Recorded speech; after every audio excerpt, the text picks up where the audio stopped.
Hello students, let's we discuss today hardware step test. After motor fitness test के बाद हम यहाँ discuss करेंगे hardware step test.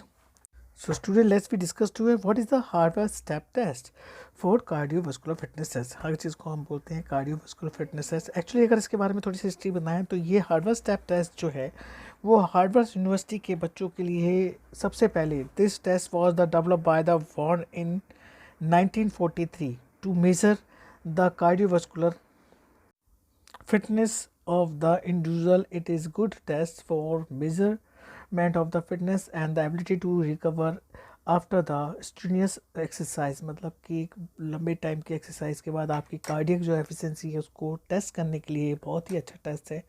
जहाँ पे हार्वर्ड यूनिवर्सिटी के बच्चों को टेस्ट करने के लिए सबसे पहले यूज़ कहाँ का किया गया था, किस सन में 1943 में, और किसने किया था ये, रन इन। तो ये कई बार क्वेश्चन आ जाता है। So student, what is the purpose of this Harvard step test? To measure the cardiovascular fitness of individual, किसी भी इंडिविजुअल पर्सन की या ऑब्जेक्ट की कार्डियोवास्कुलर फिटनेस को चेक करना। नेक्स्ट आता है कि क्या क्या इक्विपमेंट इसके लिए रिक्वायर्ड है। तो requirement of this test, gym bench for the box 45 centimetre to 17 inches height for the womens and 50 centimetre to 20 inches height for the mens, stopwatch and assistant and helper 1। ये सारी चीज़ें आपको चाहिए इस test को perform करने के लिए। Now what is the procedure, administration and procedure of this test? In this test the students step up and step down on the gym bench for the 5 minute or until exertion at the rate of 30 step per minute। मतलब कि मैं आपको पूरा बाद में समझाऊंगा कैसे करते हैं।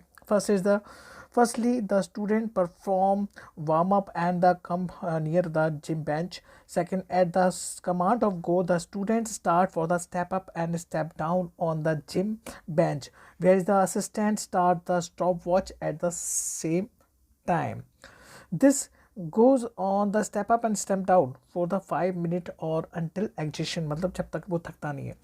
The assistant measure the pulse rate, heart rate as the pulse 1 for the 1 minute और 30 सेकेंड, मतलब कि 1 मिनट की रेस्ट के बाद 30 सेकेंड का आपको लेना, सेकेंड लेना after the 1 minute for recover for the 30 second. And the assistant measure for the pulse for the rate at the pulse 2 for the 1 minute और 30 second after 2 minute of the recovery. The assistant again measures the pulse rate, heart rate or pulse 3 for 1 minute or for 30 second after 3 minute of the recovery। It means हमको subject की 3 time pulse rate लेनी है, उसके calculation करने के लिए उसको एक हम फिटनेस जो टेस्ट है को कैलकुलेट करने के लिए उसकी 3 तरह की पल्स रेट जो है हम लेते हैं, pulse rate 1, pulse rate 2 and pulse rate 3। वो किस तरह से लेते हैं, लेट्स वी डिस्कस टू, हम आगे जाके वीडियो में बहुत अच्छे से डिस्कस करेंगे। अब हम बात करते हैं what is the calculation of the procedure. Using 3 pulse are required for the pulse 1, pulse 2 and pulse 3। जो कि पहले बताया था, जो भी फिटनेस टेस्ट है, जो हमारा हार्वर्ड स्टेप टेस्ट जो 5 मिनट परफॉर्म करने के बाद जो 3 पल्स रेट जो हम लेते हैं उसके अकॉर्डिंग हम इसका कैलकुलेशन करते हैं। तो कैलकुलेशन करने के लिए competition of the fitness index of the Harvard step test के अकॉर्डिंग ये कैलकुलेशन है।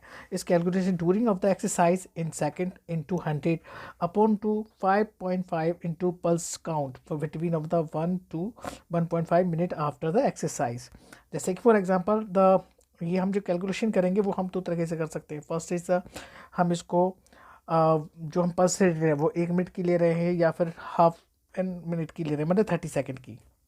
उसके बाद जो भी इवैल्यूएशन आता है, यो इवैल्यूएशन चार्ट के ऊपर हम रख के किसी भी स्टूडेंट्स के या ऑब्जेक्ट की हम फिटनेस को चेक कर सकते हैं। इन सिंपल वर्ड्स में हम कर बात करें कि हमको इक्विपमेंट्स में हमको बेंच लेंगे, स्टॉप वॉच लेंगे और एक असिस्टेंट भी लेंगे साथ में जो हमारी इस टेस्ट के लिए है। प्रोसीजर जो मैंने बताया था आपको कि 5 मिनट के लिए हम इस टेस्ट को कराते हैं बच्चे को step up and step down, मतलब कि 1 मिनट में 30 स्टेप अप स्टेप डाउन होना चाहिए, जिसके हिसाब से अगर हमारी बात करें 5 मिनट में कितने हो गए आपके 150 step up and step down हो जाते हैं। उसके बाद उसको स्टार्ट करना है, गो बोलते ही उसको स्टार्ट करना है और जब तक वो थक नहीं रहा तब तक उसको स्टेप अप स्टेप डाउन करना है। ये आप इसके लिए 15 सेकेंड आप एडजस्टमेंट के लिए ले सकते हैं, बट इससे ज़्यादा आप नहीं ले सकते। तो उसके बाद जब इसके 150 step up and step down हो जाते हैं 5 मिनट के। अब तो उसको हम किसी भी एब्जेक्ट को हम उसको 1 मिनट के लिए रेस्ट करा देंगे, उसको बिठा देंगे। उसके बाद 1 मिनट के रेस्ट के बाद उसको 30 सेकंड का हम उसको पल्स काउंट करेंगे। फिर उसके बाद फिर इसको 1 मिनट का रेस्ट देंगे और उसके बाद 30 सेकंड की पल्स काउंट करेंगे। उसके बाद फिर हम उसको थर्ड जो पल्स काउंट करेंगे, हम 3 में उसको 2 मिनट का रेस्ट देंगे, 3 मिनट का रेस्ट देंगे और उसकी 30 सेकंड के लिए पल्स काउंट करेंगे। इन तीनों का जो कैलकुलेशन निकलता है हमारा पल्स का, उसको हम इस फॉर्मूले के अंदर रखते हैं। जैसे कि duration of the exercise in second into 100, तो हमने ड्यूरेशन क्या रखा है इसका 5 मिनट, तो ड्यूरेशन सेकंड में हम उसको कैलकुलेट करेंगे 5 मिनट को। उसके बाद 2 इंटू द जो भी हमारी पल्स 1, पल्स 2 एंड पल्स 3 है, उसके हिसाब से हम इसको यहाँ पे पुटअप करेंगे। उसका जो भी फॉर्मूला निकलता है उसको हम जो मैंने बताया था आपको, आपका चार्ट जो है उसको हम रख के इसमें हम इसकी फिटनेस को हम फिर चेक करते हैं। फॉर एग्जांपल यहाँ पे बताया है कि फॉर एग्जांपल किसी बच्चे ने स्टेप अप स्टेप डाउन कराए हैं हमने, तो उसकी पल्स जो है वो 1 मिनट में निकली आप 95, जो सेकंड उसमें निकली है 63 एंड थर्ड वन में निकली हमारी 42। उसके बाद इसको हम इंडेक्स में रखते हैं, तो उसके हिसाब से एक्सीलेंट, गुड और एवरेज और लो, एवरेज और पुअर में हम इसको रखते हैं। तो किसके अंदर निकल के आती है हमारी इसकी एवरेज कैटेगरी में। तो ये है आपका हार्डवेयर स्टेप टेस्ट है। आई होप आपको समझ में आया होगा।